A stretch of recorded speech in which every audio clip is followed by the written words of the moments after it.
Hi, in this video we're going to be looking at a task card for part 2 of the IELTS speaking test. The task card we're looking at is this one here. You can see it's asking us to describe the neighbourhood you lived in when you were a child. This topic for the topic card we have here is actually linked to the last video I put up on part 1 of the IELTS speaking test, where we looked at some questions that were focused on the topic of your neighbourhood.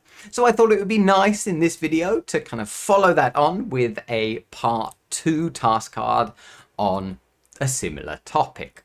Now, of course, there's a bit of a difference here in that it's asking about the neighborhood that you grew up in as a child. So this will be focused on the past.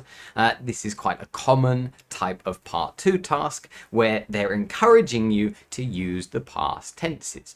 But of course, not just focus on the past tenses for the whole time. And actually, if you look at some of these cues, they're helping you to kind of talk about different times as well. So we can have a look at the task card, and then of course for this video we're going to focus just on the planning stage, to think about how I would plan in that 1 minute planning time that they give you before you have to start speaking. And of course you're speaking for between 1 and 2 minutes, preferably 2 minutes, so you can kind of show them your ability to speak at length, and you want to fill the whole 2 minutes if you want to do that. So we'll have a look at the different cues and what they're asking us to do and talk about, and then we'll make a quick plan. Of course, we're going to be following my kind of strategy for planning for this part of the test. Now, it's not the only way that you can plan, but I feel like it's quite a good and easy way to use to plan for this part of the test. Just going through each cue, thinking of 1 or 2 main ideas for each of those cues, and then if we have time to think about some extra vocabulary or extra ideas that we can add to those initial ideas at the start. Now, this should be possible within that 1 minute that they give you to prepare. But of course, it's only with practice that it actually becomes possible. It's quite a skill to be able to come up with these ideas very quickly and within that amount of time. But if you can do it, then it's going to help you a lot in the speaking stage, where you're going to have to use these notes and expand on them to speak for that full 2 minutes.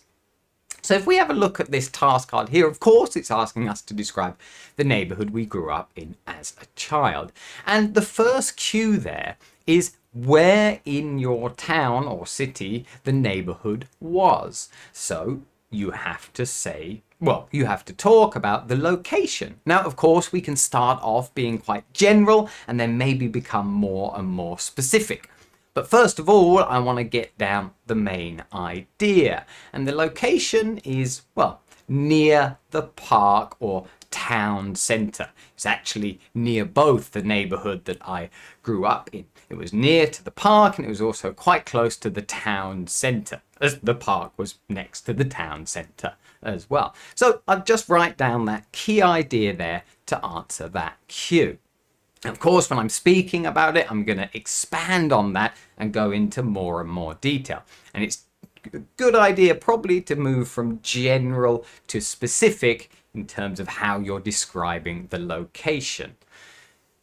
Then the next cue is asking what kind of people lived there. So of course we have to focus on the people and the kind of people. Now I'll just write down a simple idea here. Young families. Well, I was in a young family when I was growing up there, and most people who lived in this area were young families. So I'd write down that main idea, nice and simple, and then move on to the next cue. Now the next cue is what it was like in this neighborhood. So we've got to kind of describe the neighborhood in some way here. Now, I think it's a good idea to maybe write down a couple of adjectives here, and ones that come to mind quite quickly are the word pleasant and the word convenient. So I'd write those 2 adjectives down. And of course, when I'm speaking for that full 2 minutes, I would go into more detail explaining well, why I think it was quite pleasant and convenient. So that's the third cue. If we move on to the final cue here, you can see it's slightly different. Explain whether you would like to live in this neighborhood in the future. So of course here it's actually asking you about, well, kind of the future and what you think about it now. So we're actually mixing in the present and future tenses here, not just talking about when you lived there as a child. So this gives us a bit of variety, gives us a bit of a chance to kind of show our range of grammar. But really all I have to do here is answer that cue and write down a key idea for the plan. So I would just write down not really, because I wouldn't really like to live there in the future. Got that key idea, and of course we'd have to go into a lot more detail on that when we're speaking about it in the 2 minutes, in the full answer. So now I've got those key ideas down there. What I would hopefully have time to do when I'm planning in the 1 minute is write down some extra vocabulary for each of those points that I would like to use. This would kind of be possible. Of course, now we're doing it here. It's taking longer than that 1 minute, but this would be possible to do within that 1 minute time with practice. And that's the key there. You need to practice this preparation stage as much as you can so you can do it quickly when you're in the test. Of course, preparation is the key here. Ideally, you'll be using an idea that you've practiced talking about before you go into the actual test. So if we go back to the idea for the first cue, which was, well, the location. It was near the park and town centre. Well, of course, what I want to do here first maybe is think about how I can paraphrase that kind of statement at the top about the neighbourhood I lived in as a child. So maybe we can have a nice phrasal verb to start off with to talk about the time when I was a child. Maybe the phrasal verb grow up, and in the past tense, reminding myself to use the past tenses, maybe write grew up. So that's not really focused on the location there, but it's kind of reminding me to vary the vocabulary a little bit from that task statement at the top. Now I want to add a little bit about the location, so maybe we could use a bit more specific vocabulary for what this place was, and I can use the word cul-de-sac. Now this word in English basically means that it's a road that has a dead end, that you cannot just drive straight through. You're blocked at the end of the road from driving through. So this usually means the road will be a bit quieter, and the only people driving into the road will be people who live there rather than people who are just passing through. But this we can call a cul-de-sac, and I thought that would be a slightly less common word to use to maybe impress the examiner a little. So those are the kind of 2 bits of vocabulary I want to use for the first cue. Now, the second cue, of course, we're describing the type of people that lived there. And of course, I said the idea is young families. Again, we can just go into a bit more detail, think of some more vocabulary to use here. Maybe the word commuters. Now, commuters, these are people who will live somewhere and they will travel to work from the place that they live. I mean, most people at some stage are commuters. But then I'm going to describe this kind of the type of people who are living in this place as commuters, because a lot of them were traveling into the city to work from this area.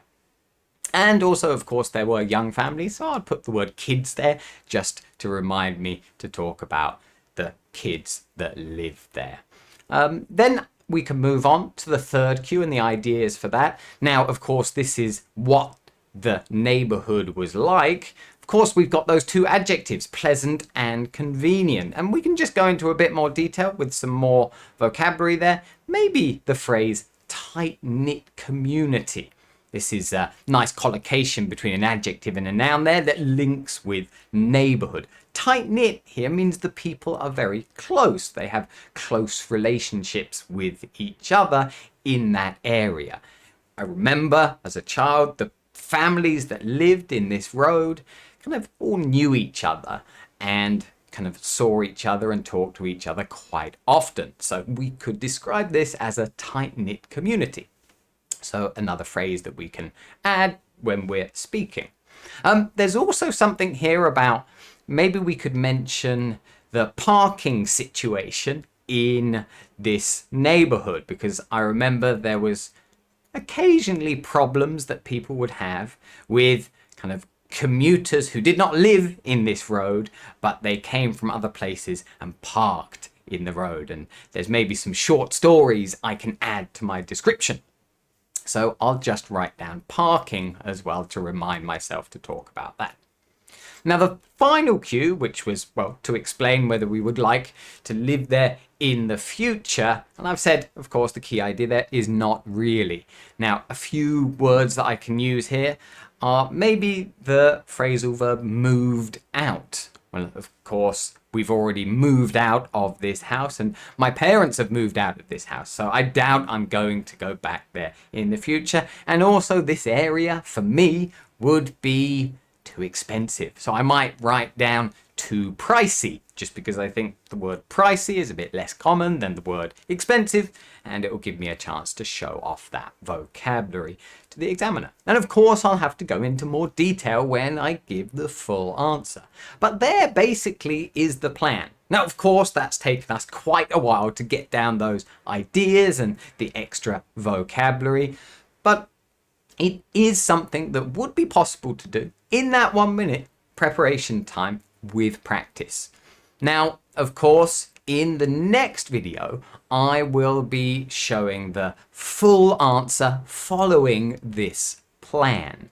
But for now, I just wanted to show you the plan for this task, and maybe you can go away and try to plan your own answer for this task as well, and practice giving the full answer before you see my full answer in the next video. Anyway, I hope this has been useful for you, and if it was, do remember to click the like button, and if you haven't already, remember to subscribe to the channel so you don't miss out on any similar videos in the future. Anyway, thanks for watching, guys, and see you again in the next video.